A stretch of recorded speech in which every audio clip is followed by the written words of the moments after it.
Everyone. Welcome to Life Mastery TV, your source for inspiration, empowerment, and fulfillment. My name is David McLeod, and I am your Life Mastery coach, and also the author of the book, A Life to Die For, which you can pick up, if you like, at Amazon. I hope you'll get a copy of that because I think it's a pretty damn good book, if I don't say so myself. This is episode 160, and today our topic is called The Dance of Consciousness and Energy. I'd like to remind everyone here that this is a live presentation, so please feel free to participate by making comments or adding questions in the chat area below on your left, and we will do our best during this conversation to answer those questions. And all right, so let's just dive in and get started. The spiritual realm, by its very nature, is a challenge for us to comprehend from our physical perspective. We find that our senses, sight, sound, smell, taste, and touch, and any of those other myriad of senses that we may have, provide limited information about our spirituality. And we try to use the logical and linear power of our brains to help us figure things out. But while that power can be very helpful to help us understand and expand our awareness of things, most of us find that we have more questions than answers. And that's because beyond the physical, we have what ancient spiritual teachers have referred to as the ether, which has been summarily dismissed by mechanistic science, but which keeps insisting on demanding our attention. What is this ether anyway, if not a kind of energy that is infused with consciousness? We all seem to know this intuitively, and our nonlinear brains work hard to keep this knowing in our awareness. But it still poses challenges for us because we try to articulate this awareness through the limited language of our logical left brain. Well, to help us unravel this complex issue, I've invited a heart-centered man who is much wiser than his years in order to join us. His dedication to following his heart led him to travel the world. He's lived with and learned from monks, yogis, martial arts masters, professors, and psychologists. He has practiced thousands of hours of meditation while studying Tai Chi, Qigong, Kriya Yoga, meditation, mindfulness, and psychology. He has also participated in shamanic, tribal, plant medicine, and funeral ceremonies all over the world. The culmination of these experiences led to the founding of Consciously.org, a holistic organization dedicated to guiding people into fulfillment, transformation, and expanded awareness in mind, body, and spirit. So please join me in welcoming my friend and colleague, Harry Sherwood, to our program. Welcome, Harry. It's so good to have you back on the show again. How are you doing? Well, thank you for having me on. I'm excited to be here. Yeah. How are you doing, my friend? I am fantastic. Feeling good, ready to have a great conversation. Yeah. Well, I know you're fantastic. I mean, I wouldn't have you on the show if that weren't true. And that's part of the thing I like about this is I bring people that have messages, I think, which are really, really important for people to hear and which help them to grow themselves and become masters of their own lives. So I'm curious, as probably many of the listeners are, all these martial arts and Tai Chi and Qigong and all that stuff that you mentioned in your bio, I'm curious how you ended up going on a quest to learn all of those amazing physical and spiritual practices. I think there were a lot of factors early on in life. I grew up doing Taekwondo, and I had done some other martial arts, jiu-jitsu and stuff before I kind of went on my quest, so to say. So it was somewhat familiar. But then on the other side of things, I was insecure in my teens. I felt lost. I felt like I really wanted direction. But I also felt a calling to the mystical, to the mythical poetic. And so I wanted to go and kind of follow that and see where it led me. And after doing some research and spending months kind of really finding out what that might look like, I then landed in China, and then I landed living with monks and yogis back in the States as well. And that year put together kind of was the beginning of it. And I didn't really, I'd heard from someone who had been in China, hey, you should check this out. So I checked it out. I grabbed a pamphlet from the ashram about a year before for someone else that it just kept in my drawer. And then when it came down to, hey, what am I going to do? I opened my drawer and there it was. And I said, this actually might be the answer. So whether it's serendipity or whatever it was, it led me to a really, really transformative set of experiences. Yeah, that's very fascinating. And what I'm called to, I want to dig in a little bit on this thing about, you talked about a calling, something in your heart that was calling you towards this, what you call the mystical. Can you talk a little bit about that calling and what it felt like for you? Because I'm sure other people experience something like that, or maybe they can't articulate it. So I'm hoping that you can help us understand what that means. Sure. Well, I want to talk about what it was coupled with first, so then I could decouple that. And it was coupled with that insecurity and with that feeling of not being, there was an inadequacy because I felt like there was a lack of mentorship. So I kind of felt lost, right? So on one side, it was me running away from that. There was this deeper inner psychological thing going on. But then there was something underneath. There was something also that was very real. And so that's where, okay, so now we know that there was a sense of running. It wasn't just pure calling. It was also like, I need to get out of here and I need to find my way. But that feeling, there was, ever since I was a kid, there was just this feeling that every time I would watch something that was otherworldly, whether it was, reading Harry Potter or Dragon Ball Z with superpowers, or any talk of a wizard, or even a magic show where they'd reveal a card and it was your card, and there was that moment of awe. Right. I would always get goosebumps. The hair on the back of my neck would stand up, and there was just something inside of me that was responding to these mystical moments in life that it never went away. Even as I got older and I was cool and I was in high school and I was doing my thing, it was still there.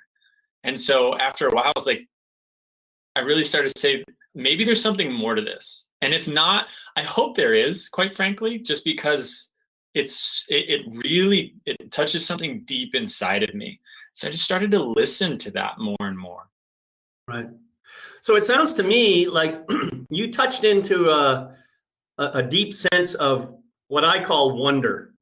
A kind of it's wonder in the sense that it seems fantastical and otherworldly, but at the same time, there's an element of curiosity about it. So it's a combination of those two features, and I really like that word for that very reason, because it seems to encapsulate those two things. And I've had experiences of that in my own life, so I know what you're talking about. And so what it sounds like then your journey was about finding a way of making wonder, that sense, that feeling, show up more frequently and more intentionally in your life. Is that accurate, or is that what you're saying?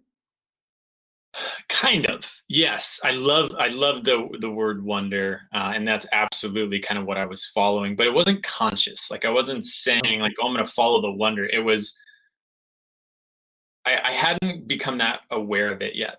It wasn't until I'd already followed it for 4 years, honestly, until I recognized like, oh, this is what's been happening. This was going on. It was just I get the goosebumps when I think about martial arts in China and the spirituality of it. Right. That calls me, that activated. And so I would naturally walk in that direction. And then, that also brings up an interesting point about at what point are we doing something without really realizing it? And then what point do we actually see what's happening from a bird's eye or a secondary perspective? Right? Like I didn't really realize the inner mechanisms of psychology and spirituality and all those things until I had studied them for a while, even though in some cases I had been walking certain parts of that. I just didn't realize that's what was unfolding. Right. So yeah, it was more of just I walked, there was courage involved. There was a lot of things involved, but it was just, I'm now reflecting back, so glad I followed that feeling inside. Yeah. Well, that's first of all, it's an amazing thing that you did.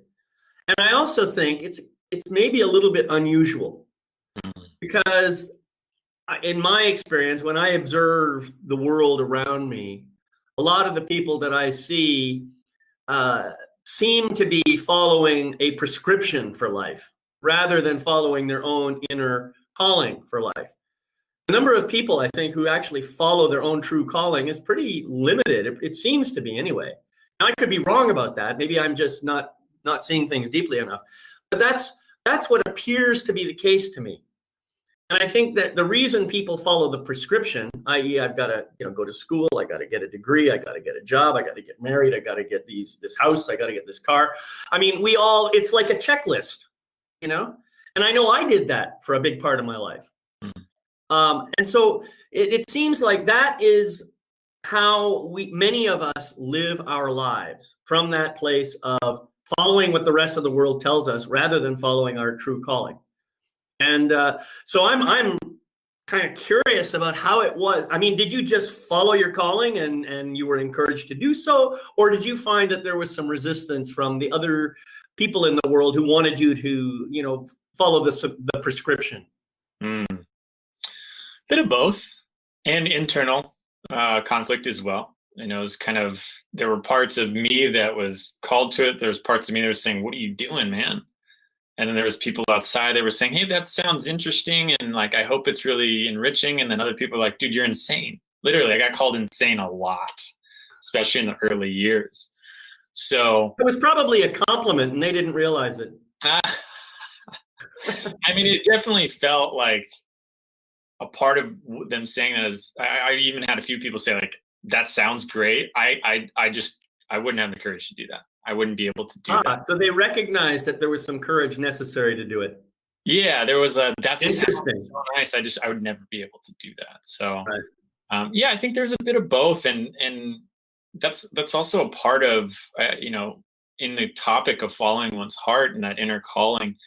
It's not like once I make the decision, smooth sailing. Right? It's still walking on solid ground and stumbling and bloodying your feet, and then keep going and picking yourself up, walking. And it's just you're walking to from a deeper sense of meaning, as opposed to just following someone, like you're saying, someone else's prescription. Which either way, there's going to be the hard walk, so to say. There's going to be the long walk, is what in the native tradition they call it. And it's just, hey, am I going to do this to my own drumbeat or someone else's? Right. Yeah, that makes perfect sense to me. And this idea of having a calling or having a direction to follow, it doesn't mean you're not going to be stumbling and, as you say, bloodying your feet. And this is one thing I've learned in my life, especially since I really started doing my deep process growth work, is that once I discovered that calling and really started to bring it out into the open, even though there were still challenges and difficulties and struggles and I have to bump into people who disagree with what I'm doing, I still felt more fulfilled, more in tune with myself when I did that. So I didn't necessarily react to their reactions the way I would have before I had found that calling. So now I'm able to lovingly say to them, "Thank you so much for your perspective. And I'm going to continue living my life the way it feels right to me. I really appreciate your perspective. It does help me see things that I might not otherwise see. But really, I have to follow the truth for me." So yeah, thank you for pointing that out. That's how I see it now. I call it life purpose or spiritual purpose for being. You call it an inner calling that always leads you where you're supposed to be going next. It's just two different words, I think, for the same thing. Yeah, absolutely. Yeah. Well, okay, great. So now you get off on this journey, and somewhere along the way, I'm assuming you bumped into these concepts of consciousness and energy, and I'm kind of interesting. I call those two things merged together. I call them the ether, and I think that's what the previous sages have called them. And you think, and you have this belief that they're somehow just two different energies, or I don't even want to use the word energy because now I'm conflating terminologies.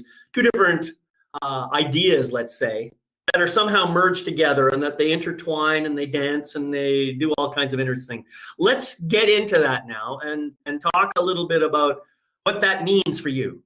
Yeah. So For me, okay, I guess I'm going to explain consciousness and energy first, and then I'll get into I Sure. guess, the nuances of it. So, just on a human basis, we know from physics that everything is made up of energy in one form or another.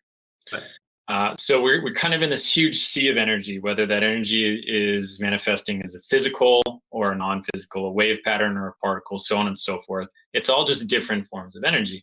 But then there seems to be this anomaly amongst it, which is consciousness.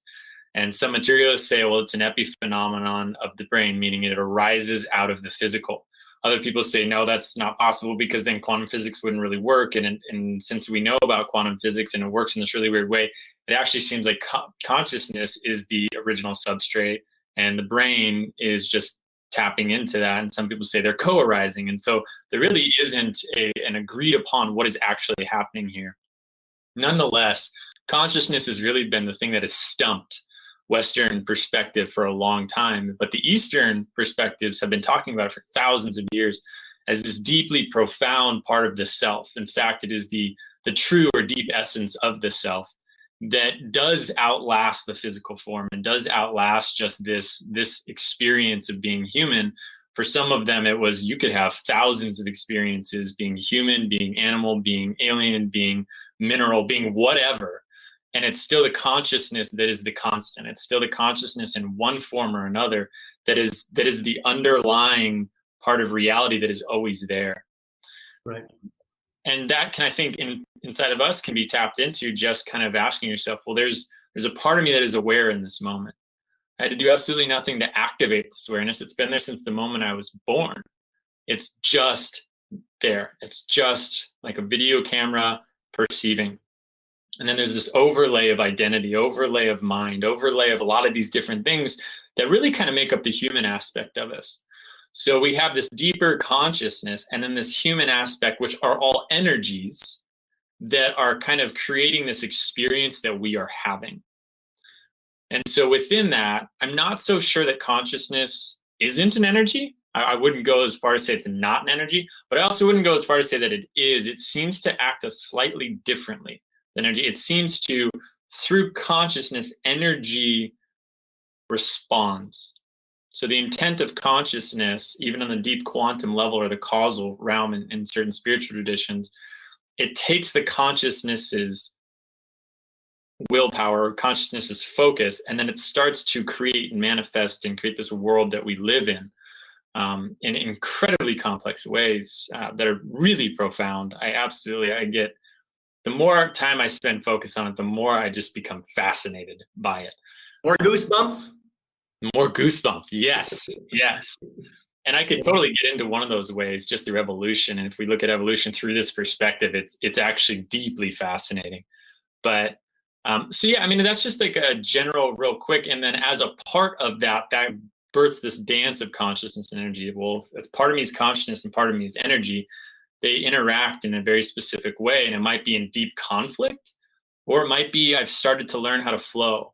And we learn about flow state a lot now these days, which if you go back 1,000 years, had a totally different name, but it was still, there was still a tapping into the flow of life, this greater energy, this ether, as you call it, that can not only guide us, but can take us on this wonderful dance, this wonderful journey that we call being human.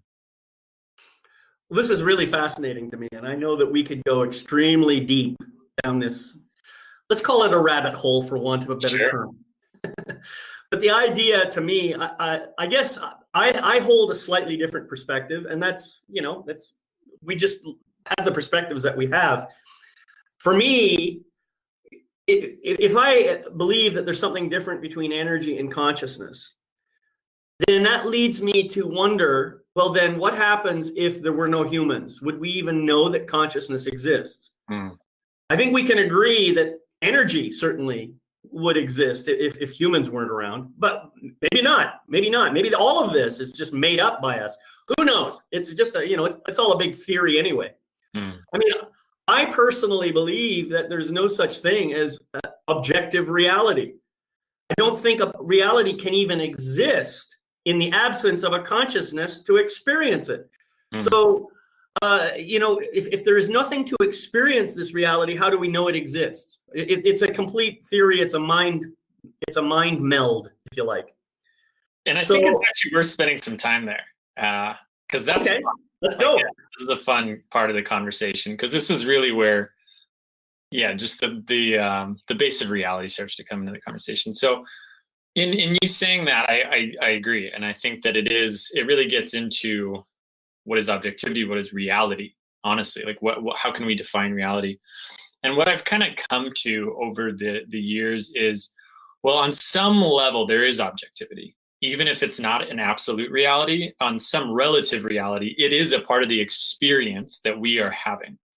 Mm-hmm. And that's really what I've come to value deeply, is experience. Because if there seems to be a purpose to this universe, for me, it is just the purpose of experiencing. And there's almost an infinite amount of experiences that consciousness has through all of its different forms of life. Mm-hmm. And so within that, going back to how I was talking about the evolutionary model, so let's say that, we've been, excuse me. So let's say that we'll take evolution, and we'll take, however long the single cell organism took before there was some sort of life on Earth, microbiome, and, into then whatever came before us, and then to the first forms of human to today. And if we even just look back, us versus animals versus plants versus minerals versus whatever it might be, we kind of see a stepping stage of consciousness. We see this, there seems to be this increasing curve of awareness, but even more than that, especially for us, a self-awareness. And so just the mere ability to have this conversation about what is reality, what does it mean to be conscious, what is evolution, what is time, all of these questions unto itself is deeply unique within our biosphere. I mean, it's a quantum leap in evolution. And so if consciousness was always there, and it is the substrate of the universe, basically what we're seeing is the universe becoming aware of itself through humans. Mm-hmm. In that process, the awareness, essentially evolution's next step in evolution has been to create a part of itself that is then given the power of creation, given the power of evolution unto itself. So we, in being human, are actually the next step in evolution, and we've now been given the ability to evolve ourselves through this processes of consciousness and energy in this dance. And so there's something deeply profound about that to me. Something that, whether it's the absolute reality or we're in a virtual reality, right? There's still... How would we know the difference? Right. And I think that if you really get into what a truly advanced civilization and consciousness would look like, this would be probably fairly easy to actually create a virtual reality around. Mm-hmm. But there's something pivotal in where we are in the evolutionary process either way. And so for me, it does come down to, whether objective reality is just a part of relative reality and it's not the whole. There's kind of, Ken Wilber in his integral model talks about transcending but including, right? Right, so that's holism model. Holism, exactly. And so within holism, it's like, okay, where are we? What is the next transcendent stage? But how can we include the scientific model without just throwing it out and saying, well, it's not the highest reality. Let's include it because it is a part of some sort of subjective and objective reality. Right. Fascinating stuff. And something that you said that I think is really important, and it might be easy to just gloss over it, is this idea that the whole purpose of the universe is for us is to be experienced. Mm. And this is something that I talk about in my own book, in my model of understanding. I call this omnitude. Now, omnitude is all that is everything. Whatever all that is, that's it. But omnitude knows itself as all it is, but cannot experience itself as such until some kind of illusion of separateness comes into being.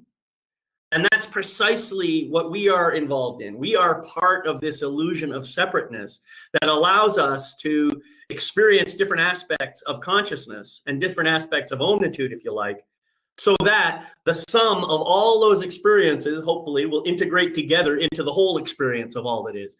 That is how I understand it, and it makes a lot of sense to me. And what you said just kind of fits right in with that. Yep. Now I Absolutely. feel validated. Oh, I'm so happy. Yeah, I mean, I think that's a really good way of saying it, and that's exactly it. And if we take a look at duality, which is what we're talking about, the separation, Correct. what you're saying with if there's no observer, is there something to be observed? Like on a high level, no, right? Because there's no up without down. Literally, we can't measure it. So is there any you without me? Exactly. And so, like you said, there's unity in duality. If we're able to, number one, drop in and see that, but number two, eventually be able to consciously experience that. And that's really where it gets deeply profound on the spiritual path. Right. Well, and I think the other thing that happens is, and we've seen this happening in our world in recent years, particularly with the magnification of science. I call it science TM, trademark, because it's really it's science that's bought and paid for, and it's they tell you what they want you to hear, but it may not necessarily be the whole truth. And this ties into something that you said before the show. How do we know what to trust? And I want to get back into that in a moment. But this problem with beginning to worship science to the exclusion of all else. In other words, we're becoming left brain, scientific, linear thinking, sequential thinking individuals who require proof of everything. And therefore, we cannot have faith anymore because we have excluded the right brain and all the oneness that goes with it and the unification and everything. So we have created this, we've taken the illusion of separateness to a whole extreme, and we believe that everything is separate. And therefore, we say, I'm right and you're wrong. We create these other dualities out of this separateness. And because I'm right and you're wrong, I get to have a war with you, and it's my right to destroy you. You know, and you see that's what happens all over the planet when more and more people are stuck in that level of consciousness, thinking that the ego is the right way to be. The moment we can get beyond that and understand that that is an illusion, that's when we get back into our hearts and our souls and begin to remember that we really are all one, that we are connected, that we are all energy, and that we're all dancing in this beautiful cosmos of ether. Yeah, that's beautifully said. And this is what we were talking about before, is how do we get there, right? How do we get from a world that is extremely divided right now politically and all the different multipolarizations that are going on, but even just talking about awareness of unity. And I mean, there's different questions to be asked. And this, going back to the integral model, because I think it explains this fairly well, is there's kind of two different tracks of evolution within the self. There's the growing up, and this has to do with what you're talking about. What is my ego's developmental stage? Am I egocentric and I am the identity and I am my whole world? Am I ethnocentric, where I am of group and tribe and everything outside of that is not me, therefore can be othered and created as an enemy? Or am I global centric, where I can start to see that, oh, there's a lot of different perspectives and mine's one amongst many. But that's literally a stage of development. And a lot of the kind of leading people in these areas don't necessarily know how to speed that up all that much, quite frankly, especially in the world that we live in. And so it's like, okay, can we take someone from the ethnocentric to the global centric in 5 years and 10 years, in a lifetime? And because some people, they do not leave the stage that they're in. The growing up doesn't continue past a certain stage. And I don't want to make that wrong or right, but it's definitely a question as to, okay, well, obviously there's a lot of people that are stuck in the scientific model, and they're only taking that part of reality and saying, this is what reality is. Yeah. And I heard recently something that really resonated with me, which is, this guy was talking, Daniel Schmachtenberger, if you've ever heard of him. If you haven't, I highly suggest him. He said, along the way, I stopped trying to fit my reality into my perspective, because I realized reality is always going to be bigger. And it was just like, oh, yes, right? Yes. Mm-hmm. Because, the scientific area is here, the ethnocentric here, and then globalized, deep, deep sense of empathy and compassion and connection and wherever they are. But reality is all of this, right? It's all of them. And so how do Exactly. we not take a sliver of reality and say, this is life? It's like, no, Yeah. it's so much grander than that. Well, and that's a very good point. And, it's something I talk about all the time.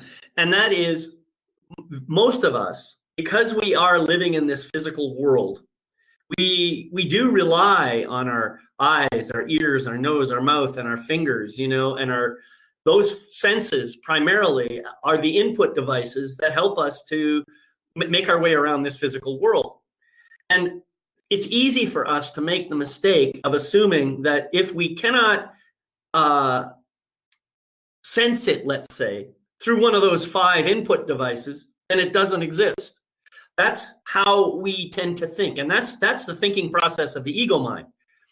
It's, of course, we know on a spiritual level that simply isn't true. The problem is we sometimes exclude it from our awareness.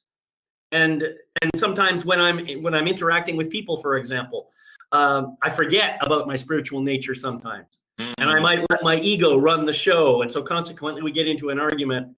And it's not until later when I realize I've done that, And I think that all humans have that challenge. Now, there's some people amongst us are much better at recognizing that their ego is starting to take over, and they know how to modulate that in a better way. I happen to be one of the people who hasn't quite got there yet. I'm still working on it, I'm right there with you. Yeah. And this is one of the things about the transcend and include with the hold-ons that we were talking about is what and I would actually argue a fair amount of spiritual traditions do that I'm not in alignment with, is they demonize the ego, and it's all about transcending the ego, but there isn't an include. It's a transcendent. Exactly. Yeah. Mm-hmm. And for me, all that does is create shadow, create suppression, repression, all of that. It creates another duality. Is what it does. Duality. Yes, that's well said.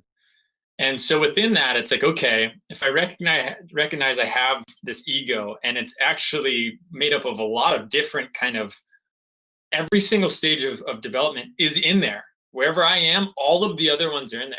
So no matter where I am, I still have a deep primal animalistic nature within me. And if I haven't come to terms with that, if I haven't integrated that, if I haven't stepped into that power, because it's powerful, it's deeply powerful. Yeah.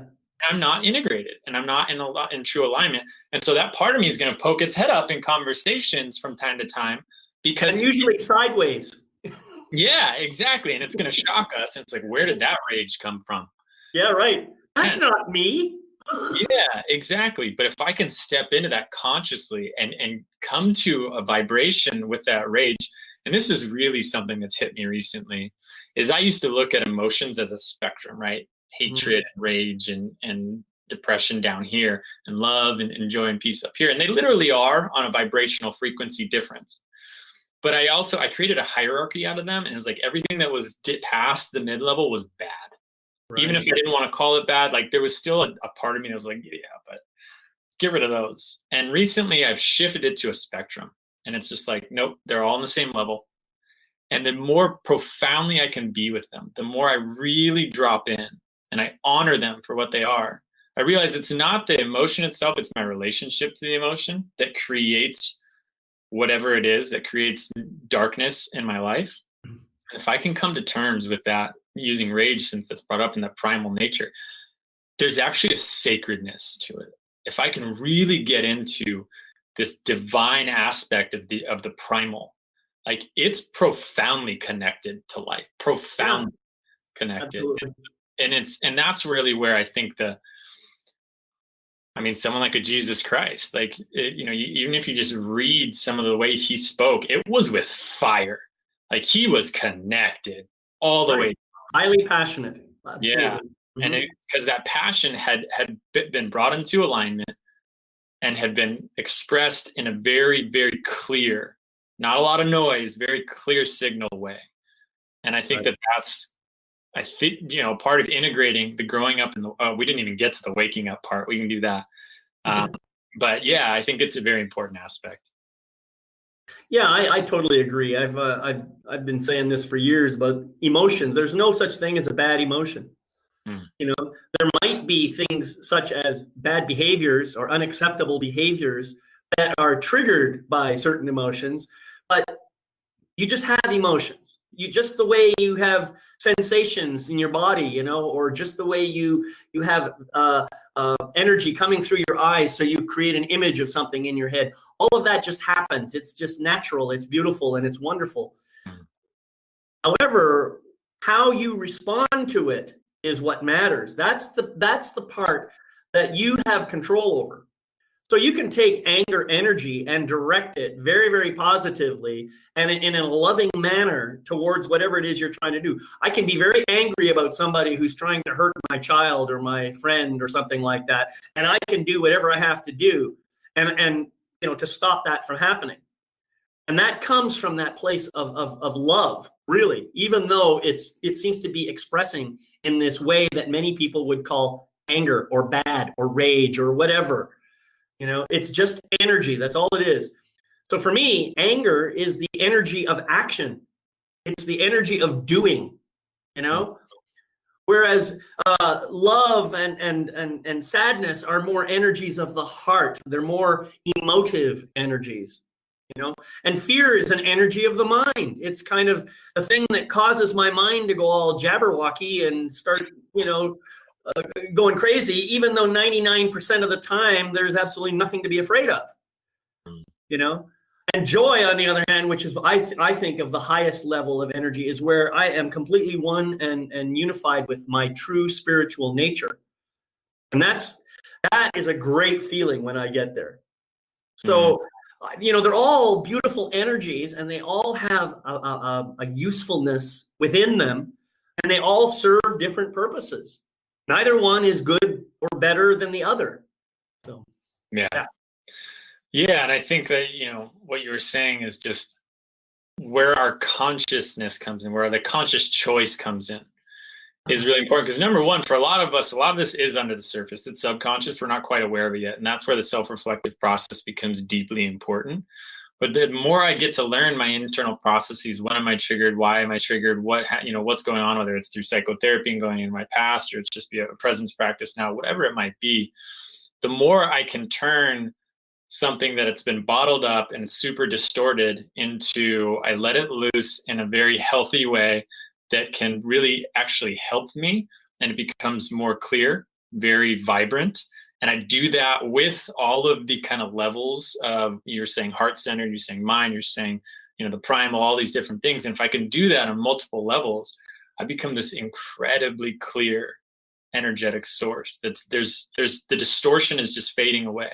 And it might not happen like that, right? Like, this is a practice, but the more I become signal and less distortion, the more I can just vibrate this depth of aliveness. Yeah. And it includes all levels. It includes the physical, it includes the spiritual, the mental, the emotional, all put together. And it's just, you know, it's palpable. It's powerful. Yeah. And that is the holistic human, isn't it? You know, the physical, the spiritual, the mental, and the emotional, all of those elements together form the holism, if you like, of our experience here in this plane. And it's a beautiful experience when we really sit with it. Even the things that we judge as bad or unpleasant or traumatic or whatever word you want to apply, all of those experiences served a purpose that was necessary for our own growth and our own spiritual evolution. And without those experiences, we might not have had those opportunities for growth. Sure, we might say, well, I could have thought of a different way of doing it. Well, maybe so, but this is the way you attracted it into your life in order to have that experience. So bless it, be grateful for it. And I would say that just a little asterisk there within, if that's something that someone prescribes to, wonderful. And if it's not, that's also okay, right? But since this thing happened, what now is the really important part. And that's where we can turn a really traumatic past experience into okay, well now how am I going to go about healing? How am I going to go about reintegrating? How am I going to go about creating a life, getting back on track in life, and then creating a life that I'm drawn to, right? There is a what now to it. And this was Sure. said, it's kind of it's called the pedestrian example. And this is talked about within the racism issue that's going on right now, but just I'm within sorry, it's called the what example? the pedestrian example. And Pedestrian? that someone's walking, there's a pedestrian, they're walking and they get hit by a car. Oh, okay. And they break their hip, they break their leg, it's pretty bad. They go into the hospital and the doctor says, all right, well, there is nothing that I can do past what I've done. For you to get fully better, you're going to need to do at least 2 years of physical therapy. Right, on one level, it's like, well, they're the one who hit me. They should have to do the physical therapy. Like, they should have to do the work. Right. But unfortunately, that's not the way it works. It's like, okay, Right. this thing happened. I don't care why it happened, but it did. Yep. And a part of it is up to me. Even if I sue them for millions and millions and millions of dollars, the doctor said there's nothing else he can do. So that's not going to help me get better faster. The only thing I can do is step by step, day by day. And that's what we as a humanity, I feel like we have to start walking towards, is if we're going to heal as a whole, and if there is going to be a vibrant tomorrow for us, we all have to realize, like, okay, yes, there's a lot of shit that's happened to a lot of people, excuse my language.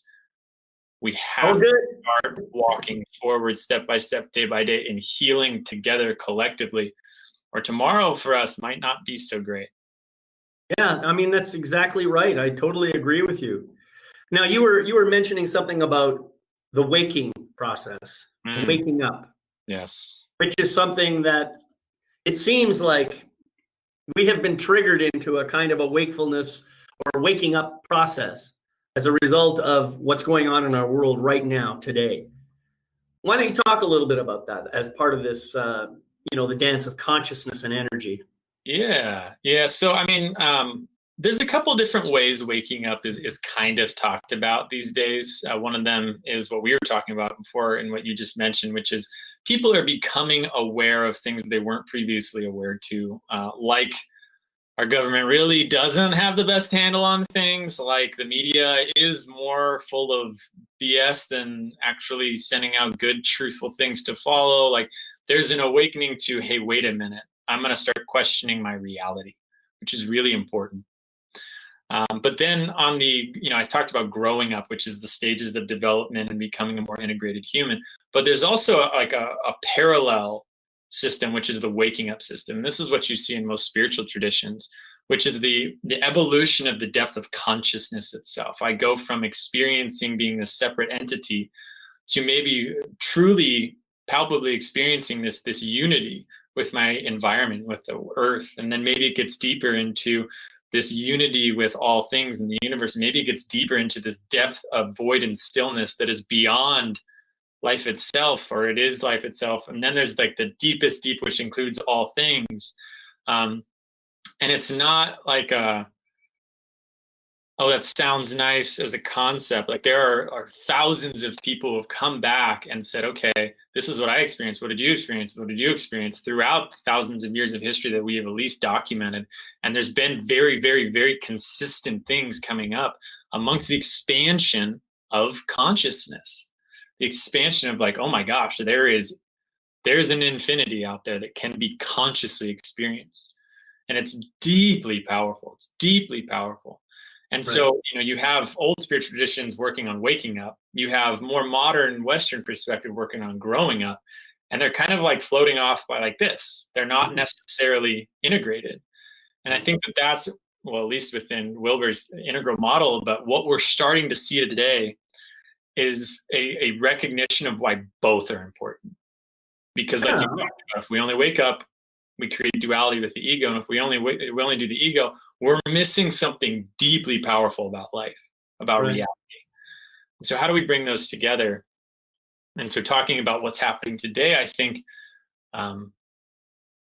is nudging a certain population towards, in the questioning of what's going on, we start to question, well, what is life all about, right? It's the existential curiosity that ignites these, well, what else is out there? And then I start to find these practices of expansion of consciousness. And something that I was learning recently was talking about, it's really actually when we see people transform, when we see communities be able to go beyond the tipping point into something truly powerful, it's not necessarily the people who are interested in multiple perspectives. It's the people who are open and willing and curious to eventually be interested. It's the curiosity, it's the wonder that we talked about. Yeah. Socrates' quote, wisdom begins in wonder.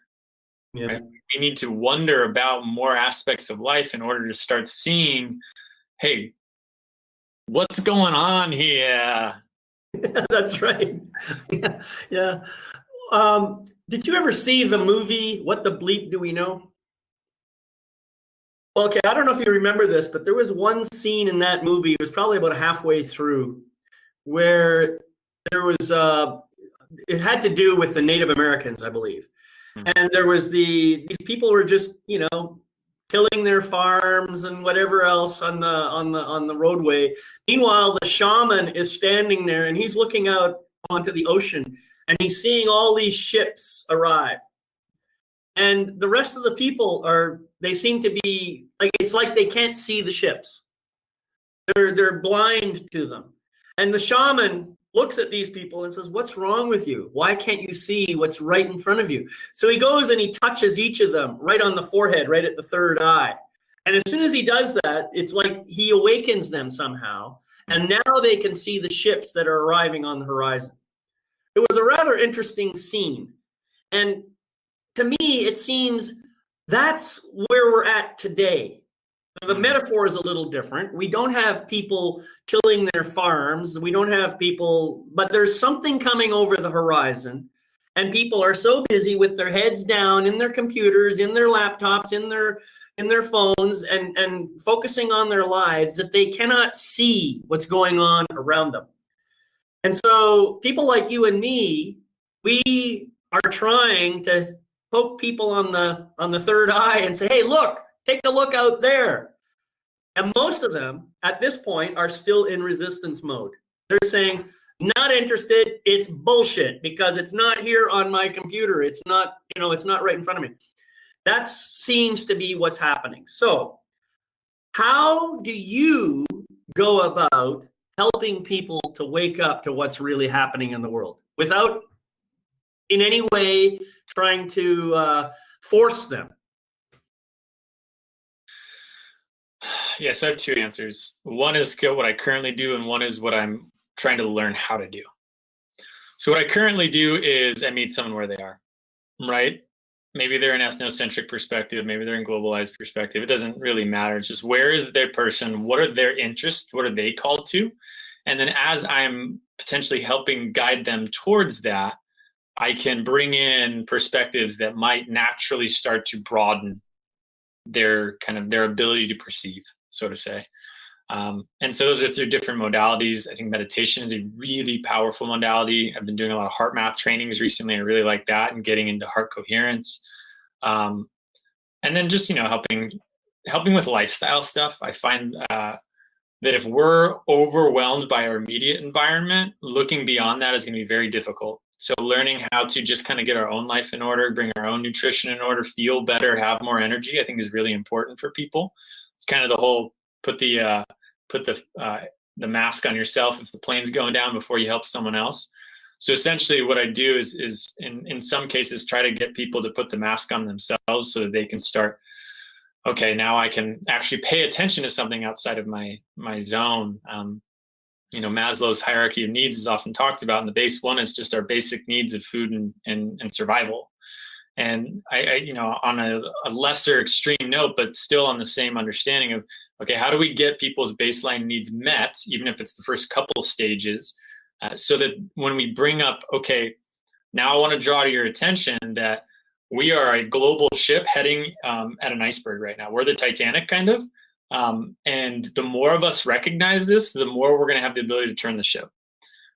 And so that's the secondary part is, well, what is this going to look like globally? Because it might be great to help, one person here or there that turns into a dozen that eventually turns into maybe hundreds.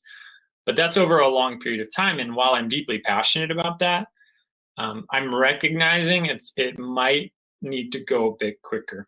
And so that's really where my questions are Right. focused on right now.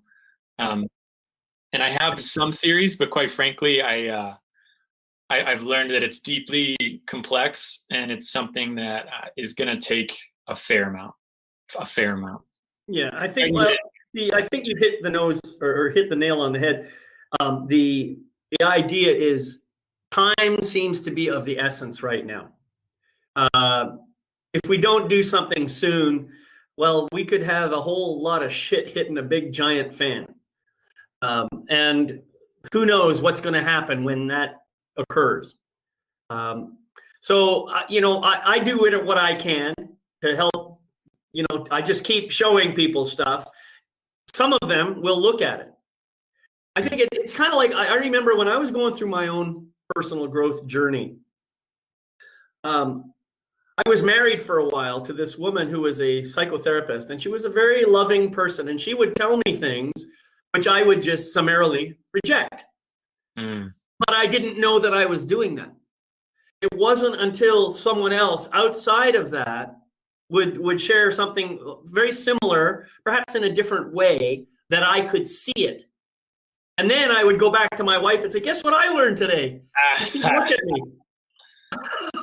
You don't say. And so this is exactly what we need to understand, that just because somebody rejects what I'm saying doesn't mean I shouldn't say it. It may be that one person won't hear it, but another person may have to hear it exactly from me. It's really, really important for us to speak our truth and to help people wake up, even if they resist. Now, I'm not going to go and beat a dead horse. I'm not going to go and keep pummeling the same person over and over and over again to try and get them to wake up, unless the house is burning, in which case I'll shake them bloody well out of the house to get them out of the house, whatever I have to do. Yeah. But you see, that's just, we're speaking in metaphors here, and it's easy. When is the house actually burning in that metaphor? How do I know? I may think it is, and the other person says, nah, it's okay. Life is good. Right.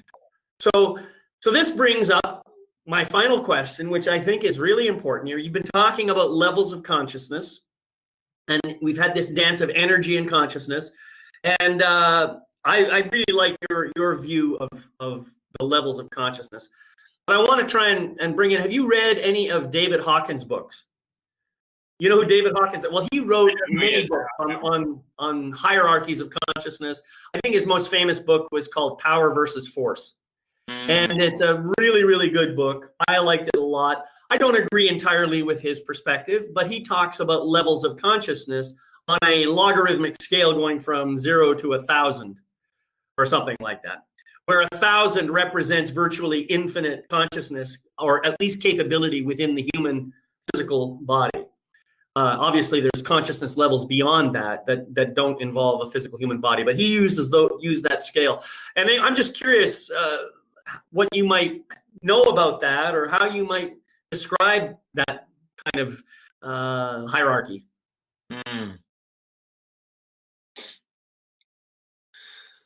I mean, I've learned intellectually a lot about these things. And a part of that learning is learning not to create a very set, this is the way things are, because it's again, reality is always going to be bigger. Within my own experiences, I have been very privileged to experience some expanded states of consciousness that were truly deeply profound and altered how I perceive reality. But most of them were states, meaning I went into them and I came back out. They weren't stages. I wasn't there at a developmental or stage necessarily. I don't live there day to day. So the way I kind of look at it is I've been given this map based off of, past spiritual teachings, philosophers, so on and so forth.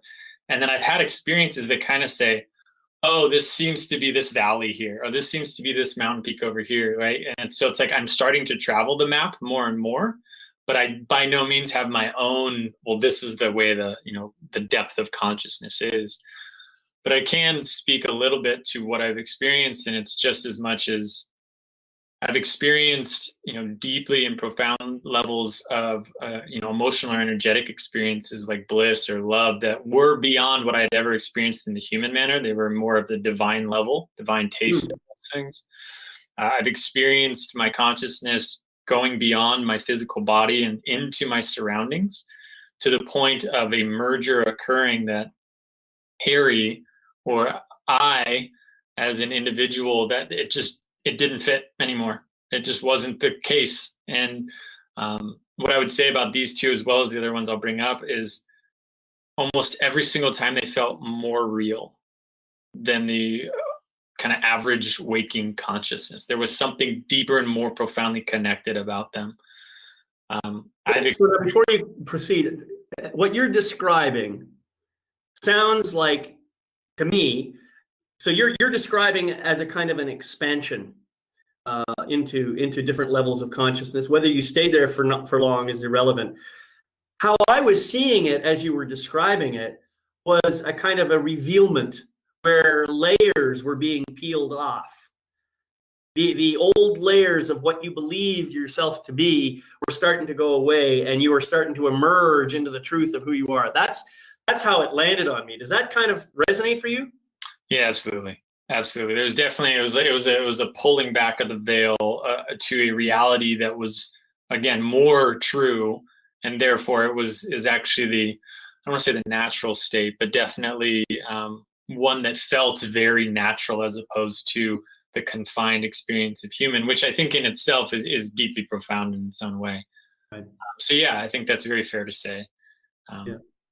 So you're in the process of doing this, you seem to be discovering the true nature of your true self. And when I say self, I don't mean self with little S-E-L-F. I'm capitalizing all those letters. And for me, it means spiritually empowered life force. I don't know, maybe it means something different for you. But that's how I see it, a kind of an awareness of that self. And I'm wondering, as we get ready to close here, if you could provide for our listeners maybe a 3 or 4 step process that they can practice right now to help them get closer and closer to that awareness. Yeah. I'd say number one, explore what's already out there. There are a lot of deeply profound people who have created their own systems to get there. So looking into Indian philosophy, Chinese philosophy, Western philosophy across the board, just research and ask questions and find out what other people have done. I think that's a really good way to find our heading. That's how it helped me a lot. I found Paramahansa Yogananda, and that really helped. Then from there, start the self-inquiry process. Start to spend time with your internal sense of being through meditation, through presence practice, things like that. And don't do it to, I do this to feel better, to feel less anxious. Like, yes, those are side effects. Do it to really start to unveil what is actually in there and really start to understand, how do I function? What is the senses of self, lowercase and uppercase, that exist, that I can experience, that I can focus on? And don't be in a rush either. Like, this is a lifelong process, and that's okay. The more you're in a rush, the more resistance you create, the more you block it from actually naturally occurring, which is easier said than done at first. So I understand that. That's right. Yeah, everybody's excited. They want to get there. Right. It's like, I'm gonna be enlightened in 6 months, and it's gonna be amazing. And it's rarely 6 months. I want it now. Right. I know, 6 months. What are you talking about? You mean tomorrow, right? And it's honestly, it's rarely that way. I'm not gonna say it can't happen that way, but it is rarely that way. It's more of an unfolding of into the evolutionary process again. And once you've done that, it's finding your own practice, but adopting other people's deeper practices, right? The yogis have some profound practices. Zen Buddhism has profound practices. There's a psychedelic renaissance happening right now that can be helpful along there. There's breathwork seminars and holotropic breathing that can be really helpful. So there's a lot of things that you can explore within the expansion of consciousness realm to help us experience, life might be a little bit bigger than I thought. And it's worthwhile. It really is.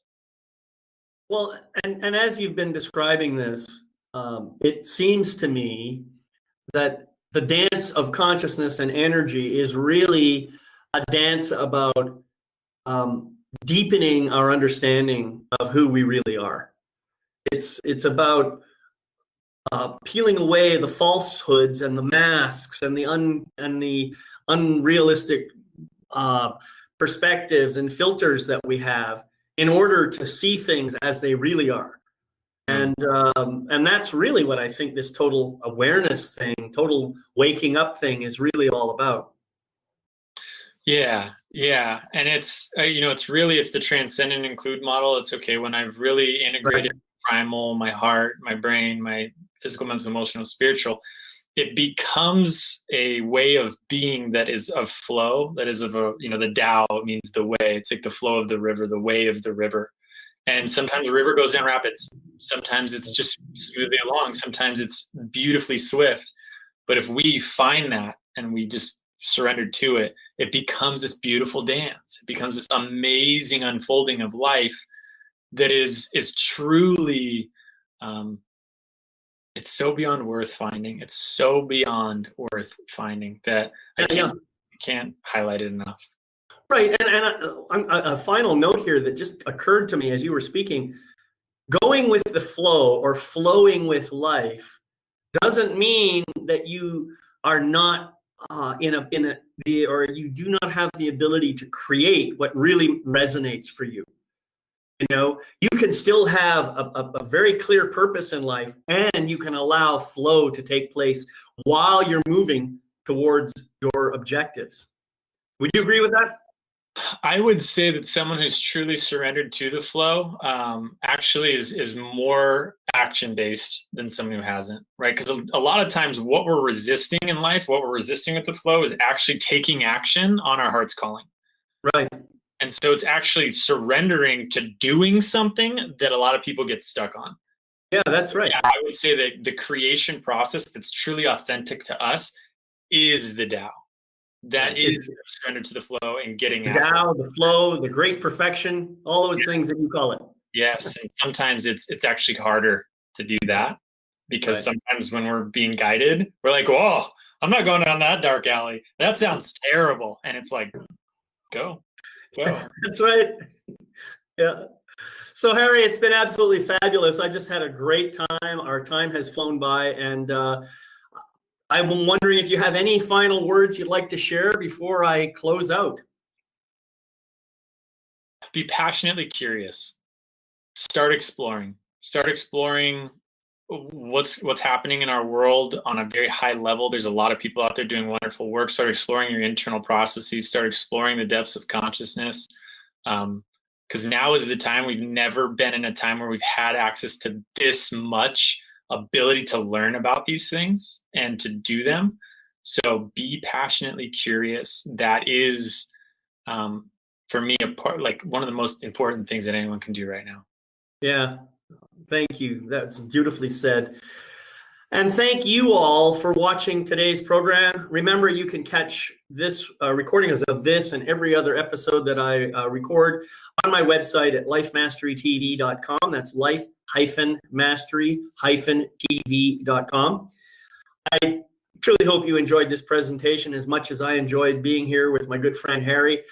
And I just want to remind you, in a few hours, you're going to receive an email with a link to a survey, and I hope that you'll take the time to fill out that survey and give us a review, because the reviews help to share these podcasts with many, many other people, and I think the message is really, really important. So I hope you'll review and rate, 3, 4, 5 stars if you can bring your heart to do that.